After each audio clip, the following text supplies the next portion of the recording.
welcome to Void of Rules.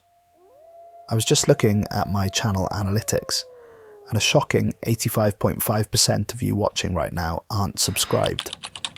If you're enjoying these stories, consider hitting that subscribe button to help me reach 1k subscribers by the end of the year. It costs absolutely nothing, takes just 1 second, and you can always change your mind later. Drop a like on the video too. It really helps with the algorithm. Now let's jump into today's story. My name is Alex Reeves, and I've been documenting abandoned places for my social media channel, Lost Spaces, for about 3 years now. There's something hauntingly beautiful about locations that once teemed with life, now sitting empty and forgotten. I've explored everything from shuttered hospitals to deserted amusement parks, but what happened at Westlake Mall changed me forever.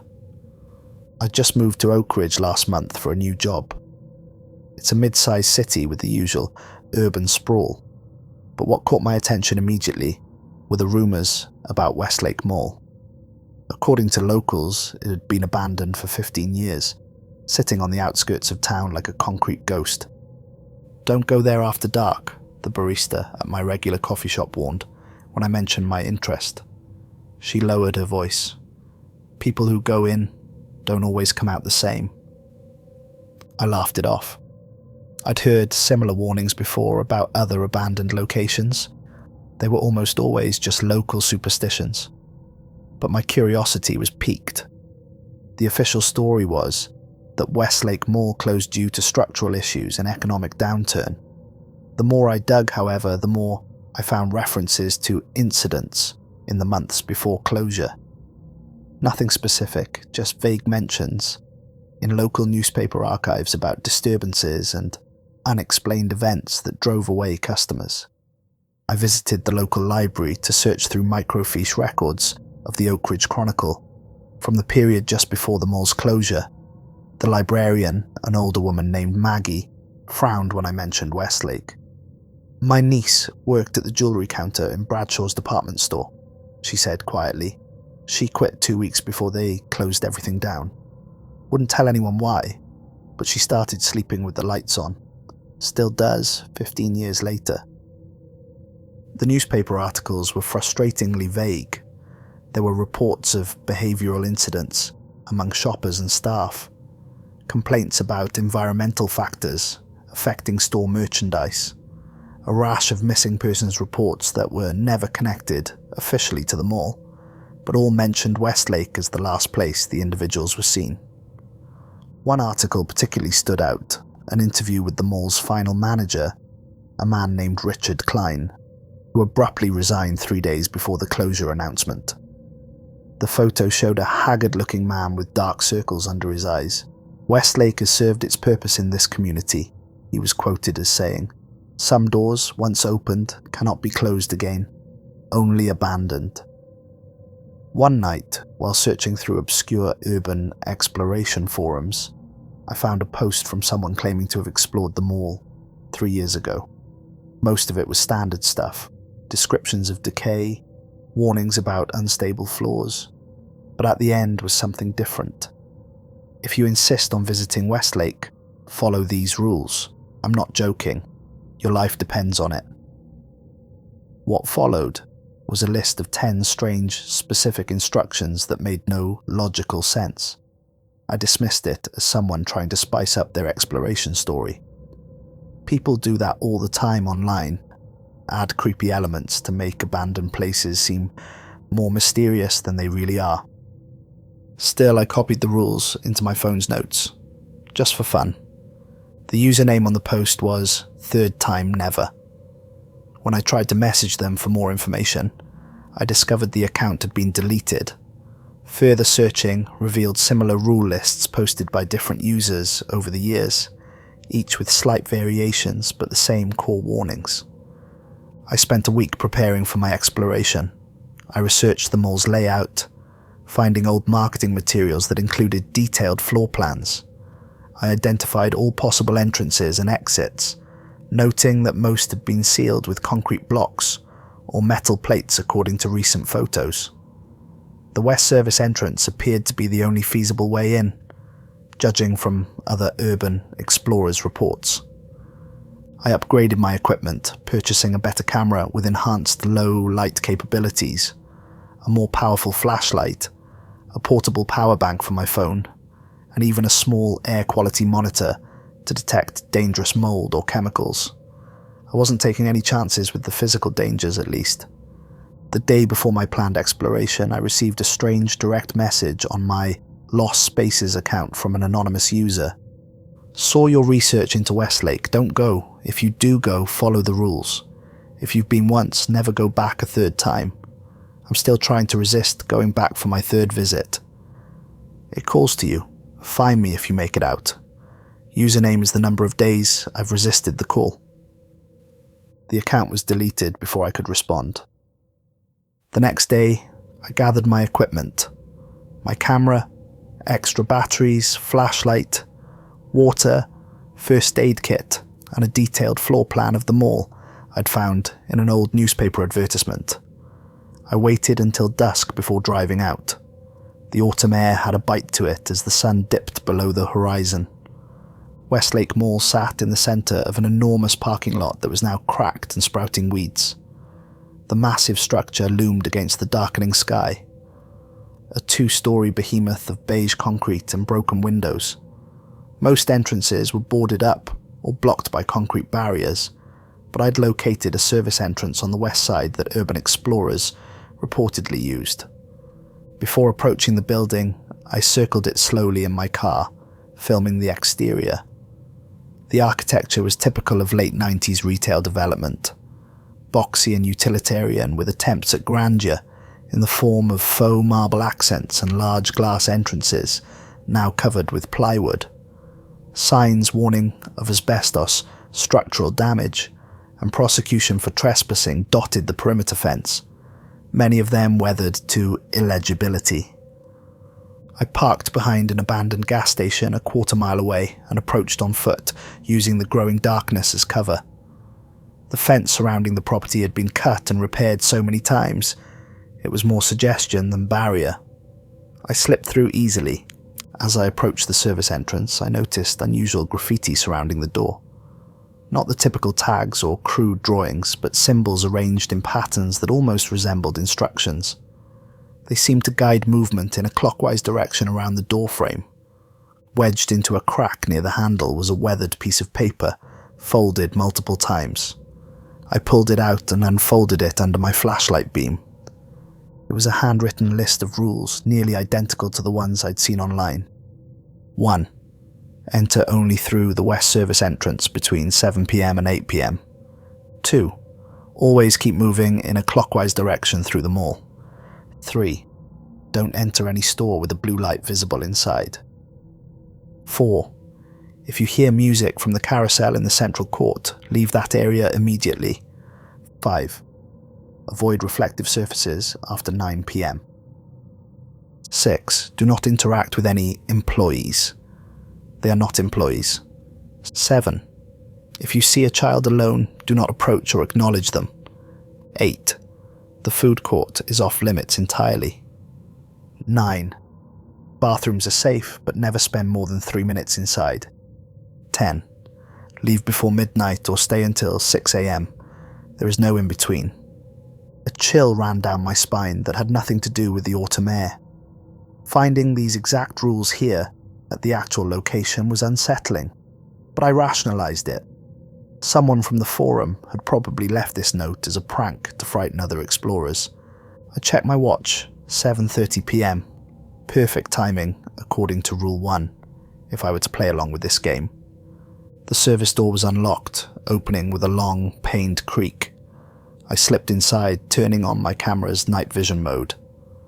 The air inside hit me immediately, stale and thick with dust, but with an underlying sweetness I couldn't identify.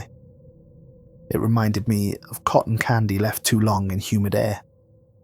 My flashlight beam cut through darkness, revealing a service corridor that led to the main concourse. Water damage had left large stains across the ceiling panels, many of which had collapsed onto the floor. Each step kicked up dust that danced in my flashlight beam. Rusted pipes and exposed wiring hung from above, The walls were covered in peeling paint and more strange symbols similar to those outside, though these seemed more hastily drawn, more desperate somehow. At the end of the service corridor, a heavy door marked Mall Access stood partially ajar. As I approached it, I swore I heard whispers from the other side, multiple voices having a conversation in words I couldn't quite make out. When I pushed the door open wider, the sounds ceased abruptly. I emerged into what had once been a bustling shopping centre. The high ceilings with their broken skylights let in faint moonlight, creating eerie shadows across the tiled floor. Storefronts stood like hollow eye sockets, their gates pulled down or windows shattered. Plants from long-dead decorative gardens had somehow continued growing, vines crawling up columns and across walkways. Something about the acoustics felt wrong immediately. My footsteps should have echoed in such a large empty space, but instead, certain areas seemed to swallow sound completely, while in others the slightest noise created unnatural reverberations. I began taking photos and narrating quietly for my video. Westlake Mall, abandoned 15 years ago. The architecture is classic late 90s retail design. Lots of skylights, faux marble, and these decorative columns. Most of the store signage has been removed, but you can still see outlines where they once hung. I panned my camera across what had been a fountain in the small court area ahead. The basin was dry, but oddly coins still glinted at the bottom, thousands of wishes made by shoppers years ago, never collected or disturbed. As I moved through the first wing, I became aware of Rule 2, keeping a clockwise direction. It seemed arbitrary, but I found myself following it instinctively. Something about the mall's layout seemed to encourage clockwise movement anyway. Store names above empty shop fronts triggered nostalgia. Retailers that had gone bankrupt years ago, fashion boutiques that had once been popular, electronics stores selling technology, now laughably outdated. Some spaces were unrecognizable, stripped to concrete and metal studs. Others remained eerily intact, as if the staff had simply locked up one night and never returned. The first truly unsettling thing I noticed was the mannequins. Many abandoned malls have them, left behind when stores closed hastily. But these were arranged in storefronts as if the shops were still open, positioned in natural poses behind dusty windows. I could have sworn one turned its head slightly as I passed. When I looked back, it was facing forward again. Just a trick of the shadows, I told myself, my mind playing tricks. In one former clothing store, the mannequins were arranged in a circle, all facing inward. As I filmed through the window, my camera's microphone picked up something my ears didn't. A faint conversation coming from the circle. When I played back the footage later, the voices were clearer. Is it time yet? Not until the third visit. Will this one return? They always do. I continued down the long corridor, passing what had once been a toy store. The shelves inside were still stocked with dusty inventory. Packages faded from years of exposure to sunlight through the broken skylights. A mechanical clown slumped in the corner, its once colourful paint chipped and peeling. As I passed, its head lifted slightly, eyes following my movement. I quickened my pace. About 30 minutes into my exploration, I came across a storefront that made me freeze. Unlike the others in darkness, this one had a faint blue light glowing from within. The sign above had been removed, leaving only screw holes, but through the dusty windows I could see clothing racks still stocked with merchandise. Rule 3. Don't enter any store with a blue light visible inside. I almost laughed at myself for hesitating. It was probably just an electrical short or moonlight reflecting off something blue inside. Still, I decided to pass by.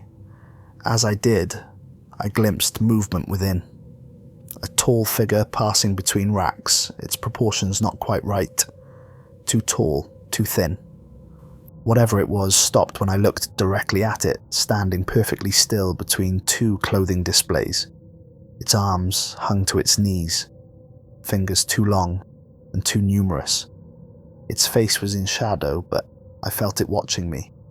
I raised my camera instinctively, but when I checked the viewfinder, the figure didn't appear in the frame, just empty space where it should have been. I quickened my pace, continuing my clockwise journey.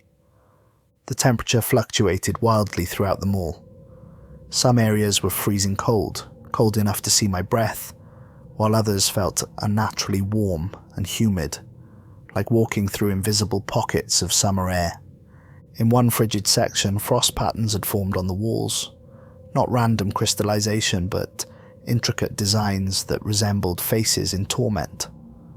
In a warm section, the air smelled of perfume and cinnamon, so thick it was almost difficult to breathe. As I approached the central court where the mall's carousel had once been, I heard it, the faint tinkling notes of carousel music. It wasn't the cheerful melody you might expect, but a slow, distorted version that made my skin crawl. According to the map, I needed to cross this court to continue, but Rule 4 was clear. Leave immediately if you hear carousel music. I detoured through what had been a large department store, skirting around the central court. The music faded as I moved away, replaced by another sound. Footsteps. Not mine. These came from somewhere ahead. A steady rhythm that stopped whenever I stopped. Resume when I resumed. The massive department store was a maze of toppled shelving units and scattered merchandise. Broken glass crunched beneath my feet. The ceiling had partially collapsed in one section, allowing a large area of plant growth, vines and flowers that couldn't possibly thrive in such conditions, yet appeared vibrant and healthy. They seemed to pulse slightly, contracting and expanding, like they were breathing. In the back of the store, behind a checkout counter, I found a collection of employee name badges arranged in a perfect circle on the floor. Each displayed a photo and name, but all the faces had been scratched out with something sharp. In the center of the circle was a single badge that appeared newer than the rest. The name read, "Waiting for Alex." My hands trembled as I filmed this. There was no way anyone could have known I was coming, unless the forum user who'd warned me had set this up. But how would they know my name? In the beam of my flashlight, I spotted a vending machine nestled in an alcove. Surprisingly, lights still glowed from within, illuminating snacks and drinks. Looking closer, I didn't recognize any of the brands. Smile Soda and Comfort Chips, with packaging that looked like bad imitations of real products. Through the dust-covered glass, expiration dates showed years in the future. When I looked more carefully at the packaging, I noticed the fine print on each item. The Smile Soda can claimed to refresh your perception of reality. The Comfort Chips promised they would satisfy your hunger for belonging.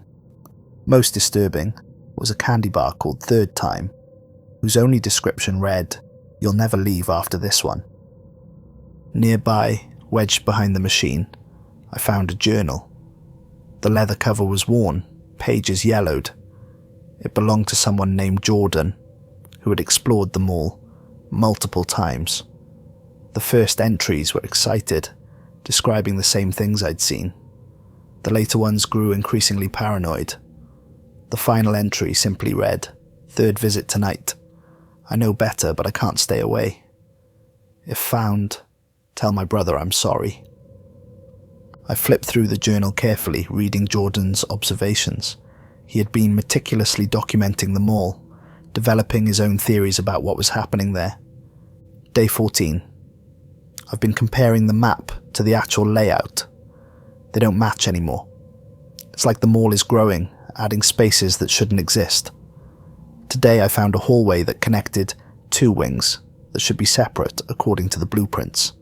It was filled with display cases containing items from my childhood bedroom, things no one else could know about. Day 27.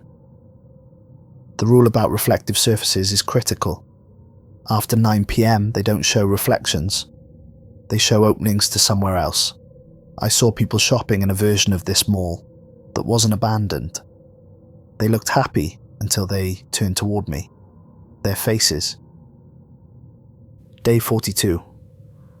I've started hearing the voices calling my name from inside closed stores. They sound like friends I haven't spoken to in years. Today I heard my mother. She's been dead for a decade. The rules flashed in my mind. There wasn't a rule about not returning, but Jordan's journal suggested a pattern I didn't like. I continued through the mall's largest wing, past what had been high-end boutiques. Distracted by an unusual display in one window, I realized too late that I'd turned left instead of right, moving counterclockwise. Immediately the atmosphere changed. The air grew thick, hard to breathe. The sensation of being watched intensified tenfold. The hairs on my arms stood on end, and I could swear I heard whispering coming from the stores on either side. Rule 2, always keep moving in a clockwise direction. I spun around, heart pounding, and continued the right way. Within minutes, the oppressive feeling subsided, but it left me shaken. These reactions could be explained by autosuggestion, I told myself. I'd read the rules, and now my mind was creating experiences to match them. But what if they were real? I passed a store that had once sold electronic equipment. Inside, ancient tube TVs were stacked in a pyramid formation. Despite there being no power in the mall, all of them flickered to life as I passed, each showing snowy static, except for one. The center screen displayed what appeared to be security camera footage of me, from an angle above and behind where I currently stood. I whirled around but saw no cameras. When I looked back at the screens, they had changed to show different parts of the mall. One showed the central court with the carousel slowly turning, though I'd heard no music for some time. Another showed the food court with figures seated at tables. A third displayed a storage room where mannequins stood in a circle around something on the floor. Something that was moving. Checking my watch, I saw it was approaching 9 p.m. Rule 5 warned against reflective surfaces after this hour. Most store windows were dirty enough not to be reflective anymore, but I noticed the corridor ahead was lined with mirrored columns, still shiny despite years of abandonment. As I watched, the overhead emergency lights flickered just for a second. In that brief flash, I thought I saw dozens of people reflected in those mirrors. Shoppers frozen in mid-stride, faces turned toward me. When the light stabilized, the reflections showed only the empty mall.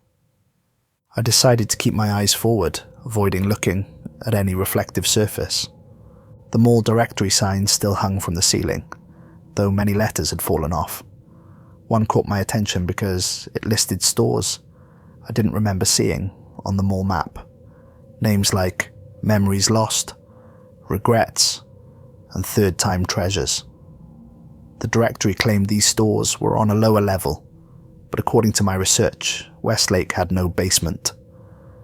Rounding a corner, I came face to face with a man in a faded security uniform.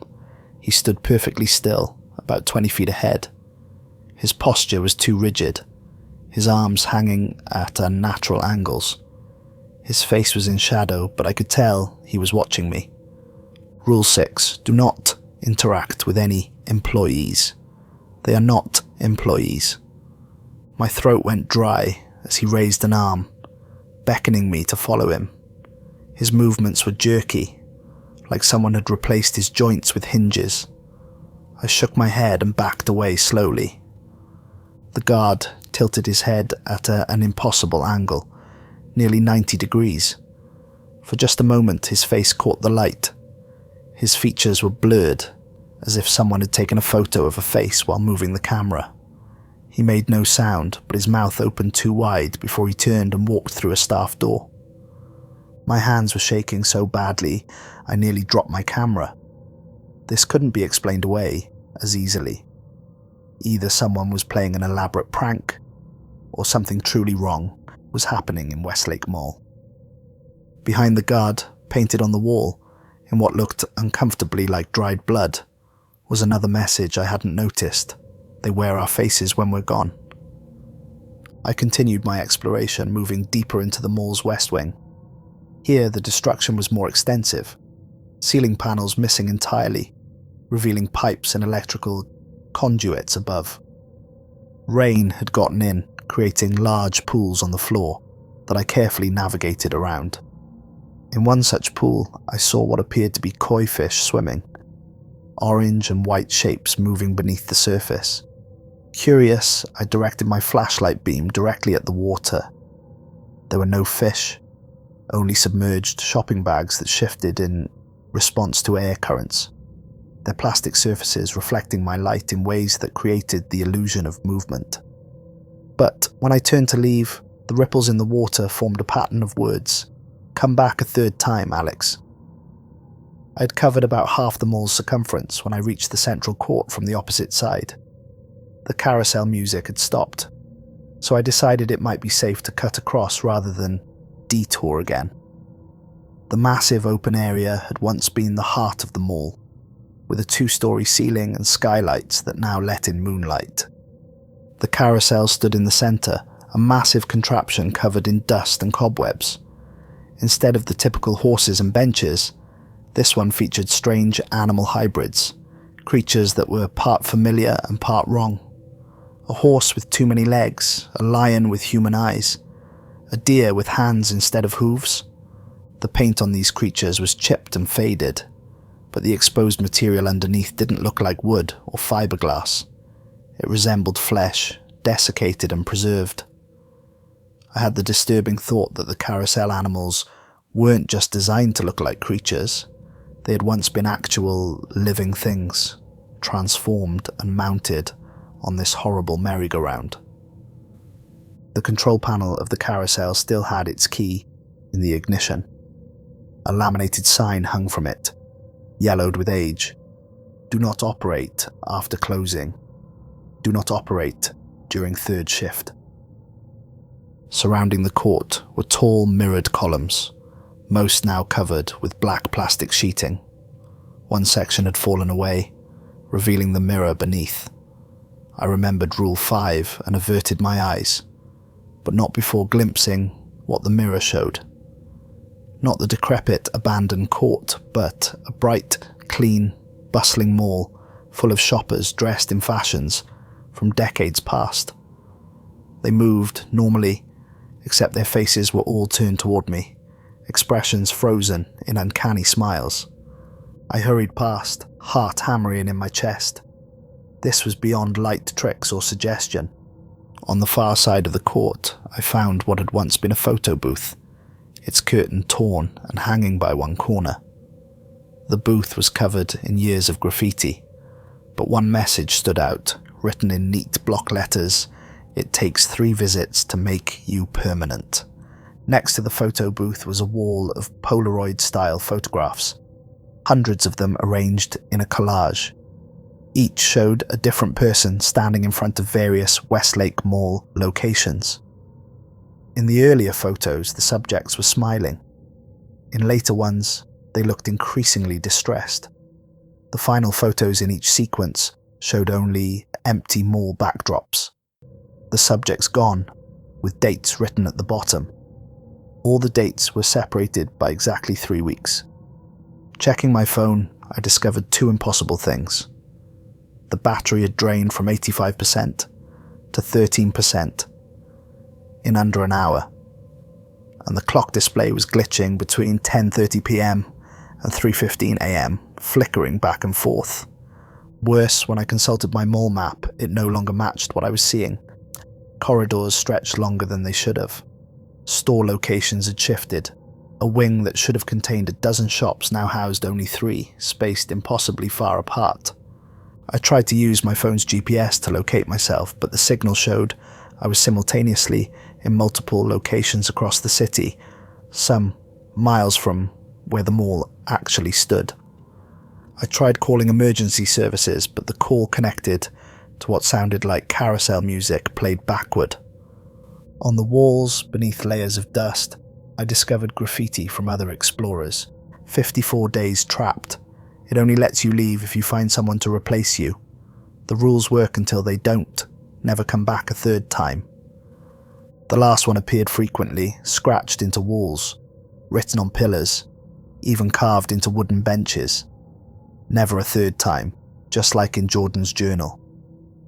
I passed the children's play area, a collection of worn foam structures shaped like animals and castle towers. The padded floor was stained with something dark.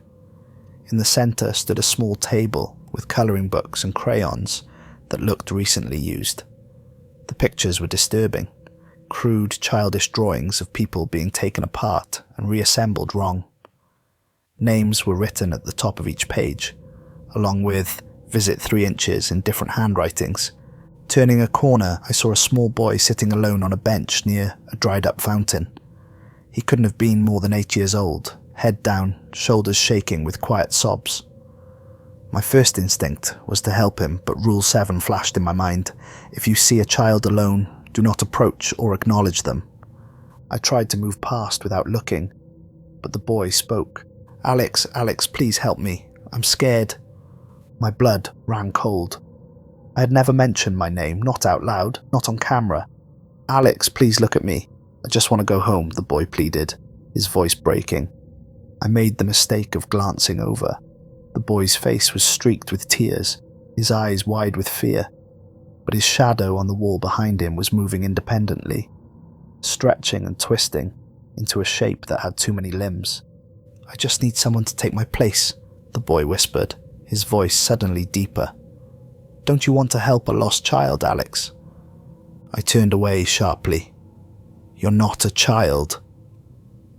A horrible screeching sound erupted behind me, like metal grinding against concrete, layered with multiple voices screaming in unison. I broke into a run and didn't look back, even as the sound chased me down the corridor before suddenly cutting off. When I finally slowed down, I found myself in an unfamiliar section of the mall. The architecture here seemed older, with wood panelling and brass fixtures that didn't match the rest of Westlake's design. A sign overhead read Oak Ridge Shopping Centre, the mall that had existed on this site before Westlake was built, in the 1980s. Historical photos I'd seen showed Oak Ridge Shopping Centre being completely demolished to make way for Westlake Mall. There was no way this section could still exist. Yet, here it was, preserved like a time capsule from the 1960s. Water-stained posters advertised sales for Memorial Day, 1967. A newsstand displayed yellowed papers with headlines about the Vietnam War. Most disturbing was a large mural on the wall depicting the future Westlake Mall. The artist's rendition was surprisingly accurate, except for one detail. The mural showed people fleeing from the building as dark shapes reached out from the doorways to grab them. In my panic, I took several wrong turns and realized too late that I'd entered an area with food court signage. Rule 8. The food court is off limits entirely. Unlike the rest of the mall, the food court appeared almost preserved. Tables were set with trays of food that looked fresh, despite the impossible time frame. Steam rose from cups of coffee. Burgers sat unwrapped, without a spot of mould. The air smelled of French fries and cinnamon rolls. At the far tables, shadowy figures sat hunched over their meals. They didn't move, didn't speak. But as I stood frozen in the entrance, they began to turn, slowly, in perfect unison, every hooded head rotating toward me. They had no faces within those hoods, only swirling darkness. As they started to rise, I bolted. I ran blindly until I spotted a restroom sign and remembered Rule 9. Bathrooms are safe, but never spend more than 3 minutes inside. I burst into the men's room, slamming the door behind me. The fluorescent lights actually worked in here, buzzing steadily. The bathroom was pristine.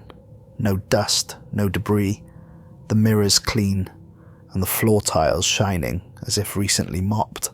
Leaning against the sink, I tried to calm my racing heart. This was madness. None of this could be real. The bathroom stalls behind me were covered in scratched messages, hundreds of them overlapping. Most echoed warnings similar to the rules. Some contained fragments of stories from other explorers. Many mentioned the 3-visit limit. One detailed the mall's history, claiming It was built on a site where the barrier between worlds was thin, a place indigenous people had once marked as forbidden ground. The mall feeds on longing, one message read. The desire to return to better days, to visit places that made us happy. We give it power by remembering what used to be here, by missing what's gone. Another, written in a shaky hand. I understand now why the number 3 matters. Visit 1, the mall recognizes you. Visit 2, the mall claims you. Visit 3, the mall keeps you. And most chilling, I've been here for 12 years mall time. For the outside world, it's been 2 weeks. Time moves differently here. I don't age, I don't hunger. I just exist as part of this place now. I am the man in the fountain. Look for my coins. A rhythmic tapping started inside the walls, gentle at first, then more insistent. Water began dripping from the ceiling, except it wasn't water. The liquid was too thick, too dark. I checked my watch. I'd been in the bathroom for almost 3 minutes. As I moved toward the door, a drain in the floor began to gurgle. Something was pushing up from below, something with fingers that gripped the metal grate. I didn't wait to see more. I yanked the door open and rushed back into the corridor. The hallway I'd entered from was gone, replaced by a different passage I didn't recognize. The mall was shifting around at me, its layout transforming like a deliberate labyrinth. I tried to maintain my clockwise direction, using the emergency exit signs as guides, though many pointed in contradictory directions or led to doors that opened onto solid walls. I passed a sporting goods store where mannequins in athletic poses held baseball bats and golf clubs. As I watched, their heads turned in unison to follow my movement. One took a step forward, then froze when I focused my flashlight directly on it.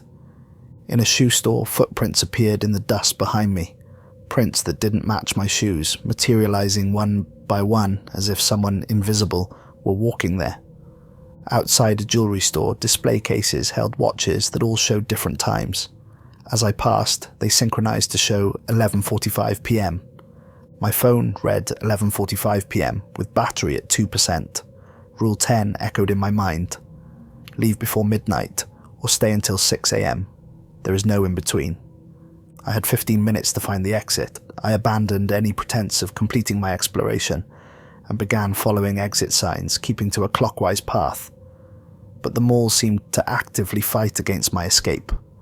Escalators that led to exits would reverse direction as I approached. Corridors ended in walls where doors should have been. Lights failed just as I entered new sections. The exit signs themselves began to change, pointing in contradictory directions or leading me in circles. In my increasingly desperate search, I passed a small office with security stenciled on the frosted glass. The door was ajar, revealing a room full of monitors. Unlike everything else in the mall, the security system appeared to be functioning. Each screen showed a different area of the mall. I stepped inside, hoping to orient myself and find an escape route. What I saw instead chilled me to the bone. One monitor showed me, from behind, entering the security office. But when I turned around, no camera was visible. Another showed the carousel, now spinning slowly, though I could hear no music. On a third screen, the figures from the food court were moving through the mall, in formation, searching. Most disturbing was a screen labelled Processing Room. It showed a storage area where mannequins stood in a circle. In the centre was a person, alive and struggling, being slowly encased in a hard, plastic-like substance that crept up their body while mannequin hands pressed against them from all sides. A logbook lay open on the desk, the most recent entry dated today. A. Reeves, visit 1, expected return. 14 days, probability of third visit, 98%. At 11:54 p.m, I finally spotted the service door I'd entered through. It looked different somehow, older, more weathered, the metal tarnished in patterns that resembled faces in agony. I ran to it and pulled the handle. It wouldn't budge. I threw my weight against it, Kicked it, searched for another mechanism. Nothing worked. Through a crack near the frame, I could see the parking lot and my car, tantalizingly close. "It won't open for you," a voice said from behind me, "not unless you make an arrangement." I turned to find a woman in a faded mall customer service uniform. Her name tag read "Manager" in block letters. Her face kept shifting subtly, features never settling into a consistent arrangement. "What arrangement?" I asked, checking my phone, 11:58 p.m. "Simple. You can leave now if you agree to bring someone back next time." "Next time?" Her smile widened too far, stretching literally from ear to ear. "Everyone comes back a second time. It's the third visit that matters. Bring someone when you return and you'll both be free to leave. Refuse and you'll become part of our permanent collection." I knew somehow that agreeing would doom someone else to whatever fate awaited third-time visitors. No deal. Her expression contorted with rage, skin rippling like water. "Then stay until morning, if you survive." As the clock struck midnight, she dissolved into shadows. I frantically searched for somewhere to hide, finding a janitorial closet nearby. I slipped inside just as the overhead lights throughout the mall blazed to life. The closet was tiny, filled with ancient cleaning supplies and a mop bucket that contained something that moved slightly beneath murky water. I wedged myself between shelves and watched through a crack in the door. Music began playing through the sound system, upbeat retail pop from the early 2000s. Through a crack in the door, I watched in horror as the mall transformed. Shuttered stores reopened, products appearing on once empty shelves. The decay and dust vanished, and people, or things that resembled people, began to fill the corridors. They looked human from a distance, but something was profoundly wrong with each of them. Some had limbs too long, or bent at impossible angles. Others had features that shifted and rearranged when they thought no one was looking. They shopped, conversed, ate in the food court, a grotesque pantomime of normal human behavior. One passed directly by my hiding spot. A woman in one passed directly by my hiding spot. A woman in outdated business attire. Her face appeared normal until she turned slightly, revealing that the back of her head was identical to the front, with a second face gazing in the opposite direction. Both mouths moved in sync as she spoke, into a cell phone that emitted only static. I stayed hidden, watching through the crack as employees emerged from staff doors. They gathered in the central court around the carousel, which now spun slowly. They placed something at the center, something that screamed with a human voice before being absorbed into the mechanism. The carousel animals seemed more alive now, their movements more fluid, their glass eyes blinking occasionally. Throughout the night, I witnessed other explorers who hadn't hidden well enough. They were captured by employees or lured by the child or other apparitions. Each was taken to a different store. One became a new mannequin, frozen mid-scream. Another was seated at a food court table, skin gradually transforming into the same material as the chair he sat in. A woman in hiking gear was escorted to a clothing store, where employees began replacing her limbs with mannequin parts while she laughed hysterically. A teenage boy was absorbed into a video game display, his face appearing on every screen, mouth open in a silent scream. I recognized one of the captured explorers from his social media, a well-known urban explorer who had mysteriously stopped posting 3 months ago. He was no longer entirely human. His movements were stiff, his skin waxy. He was being used to lure others, calling out with desperate pleas for help. I understood then what the mall really was, not just haunted or cursed, but a living entity that existed simultaneously in multiple realities. It fed on fear and curiosity, using the rules as a game to entice explorers deeper into its trap. By studying the fate of others, I pieced together the pattern. First-time visitors who followed the rules could leave safely. Second-timers faced greater dangers, but could escape by morning. Third-time visitors never left. They became permanent parts of the mall, their energy feeding it for eternity. Around 2 a.m., the activity in the corridors reached a crescendo. A bizarre ceremony centered around the carousel. All the shoppers and employees gathered, forming concentric circles. They began a synchronized movement, alternating between clockwise and counterclockwise rotations, while chanting something in a language that hurt my ears.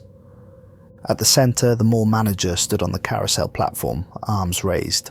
"We welcome our newest permanent residents," she announced, gesturing to the night's captured explorers who stood vacant-eyed at the inner circle. "And we sense our future additions." Her gaze turned directly to my hiding place, though there was no way she could see me through the solid door.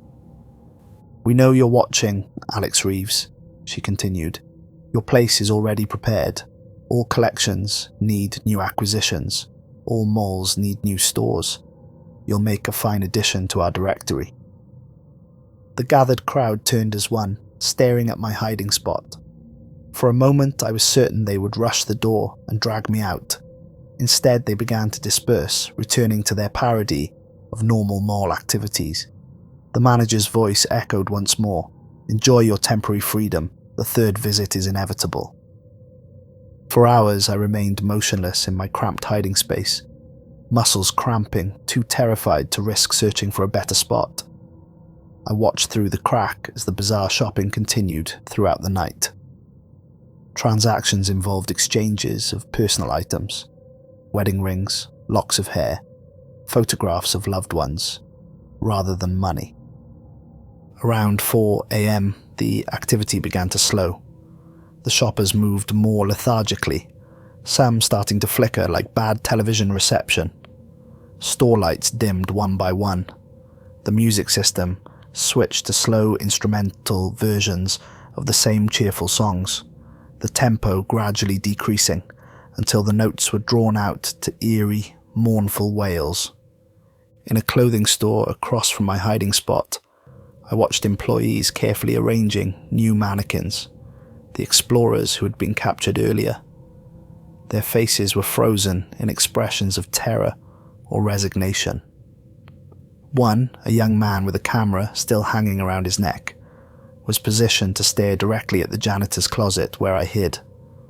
Throughout the night, his expression gradually changed from fear to a knowing smile. At 5:30 a.m., an announcement came over the PA system. "Attention Westlake shoppers, the mall will be closing in 30 minutes. Please complete your transformations and return to your designated locations." The remaining shoppers and employees began to change more dramatically, some melting into puddles that slithered into drains, others climbing walls to nest in ceiling corners, several merging together into larger entities that lumbered towards service corridors. The mall itself seemed to exhale, the walls flexing slightly as if alive. As 5:55 a.m. approached, the mall began shifting back. The lights dimmed. The shoppers moved toward exits or simply faded away. Store shutters descended once more. The gleaming floors became dirty and cracked again. The music distorted and died. At 5:59, I burst from my hiding place and ran for the service entrance. Behind me, I heard movement, the sound of many things giving chase. The door that wouldn't budge before now swung open easily, and I tumbled out into the cold morning air just as the clock hit 6 a.m. The door slammed shut behind me with such force it cracked the concrete around the frame. For just a moment, I saw faces pressed against the small window in the door. Dozens of distorted visages layered on top of each other, mouths open in silent screams or perhaps hungry anticipation. I drove home in a daze, hands shaking so badly I could barely grip the steering wheel. The sun was rising, casting the abandoned mall in golden light that made it look almost normal, almost innocent. But I knew better now. When I finally checked my camera and phone, most of the footage was corrupted, static or bizarre visual distortions. Only a few photos remained clear, showing the empty, abandoned mall. But one video clip survived, the mirror in the central court, clearly showing the bustling mall from another time, filled with smiling shoppers, all turning toward the camera in unison. Even more disturbing were images I had no memory of recording. Close-ups of the carousel animals, their eyes following the camera, the food court from a seated position, an untouched tray of fresh food in frame, a dressing room where a mannequin's hand reached towards the lens. The timestamp on this last video showed 3:17 AM, a time when I was hiding in the janitor's closet. Back in my apartment, I tried to convince myself it had all been an elaborate hallucination, perhaps caused by toxic mold or gas leaks in the decrepit building. But three things made that impossible to believe. First, the journal I'd found behind the vending machine was still in my bag. Jordan's detailed account of his experiences and growing obsession with the mall. Second, when I emptied my pockets, I found a Westlake Mall directory that hadn't been there before.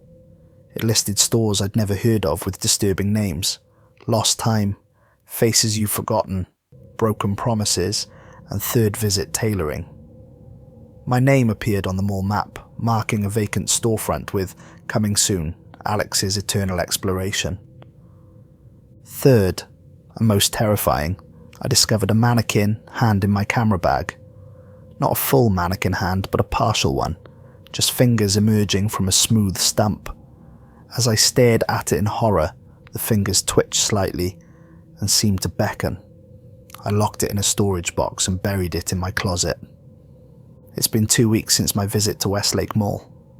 I've posted the rules online with additional warnings. I've researched the mall's history more deeply, finding connections to disappearances and strange behaviours in those who worked there. I've connected with families of missing urban explorers, many of whom vanished after mentioning Westlake in online forums. I found a support group of other first-time visitors, people who had explored the mall once and escaped. They all described similar experiences with minor variations. All of them felt the pull to return. Several admitted to making second visits. None knew anyone who had returned a third time and lived to tell about it. One member, username Day1458, claimed to have been fighting the urge to return for his third visit for nearly 4 years. "It calls to you in dreams," he wrote. "It shows you things you've lost. It promises to reunite you with everyone who's gone from your life. The longer you resist, the stronger the pull becomes." The rational part of my brain tries to explain what happened. Hallucinations from toxic mold, elaborate pranks, my imagination running wild in a creepy location. But I know what I saw. I know what I experienced. I've tried to destroy the mall directory and the mannequin hand. I've burned them, crushed them, even tried dissolving them in acid. Each morning, they reappear in my camera bag, untouched. And worst of all, despite everything, despite the terror and the certainty of what awaits third-time visitors, I feel the mall calling to me. Yesterday I found myself driving toward it before snapping out of a trance-like state and turning around. This morning I woke up in my car in the mall parking lot with no memory of how I got there. I keep thinking about the areas I didn't explore, the mysteries I didn't solve. I tell myself I'll be safer now that I understand the rules better. I tell myself one more visit can't hurt.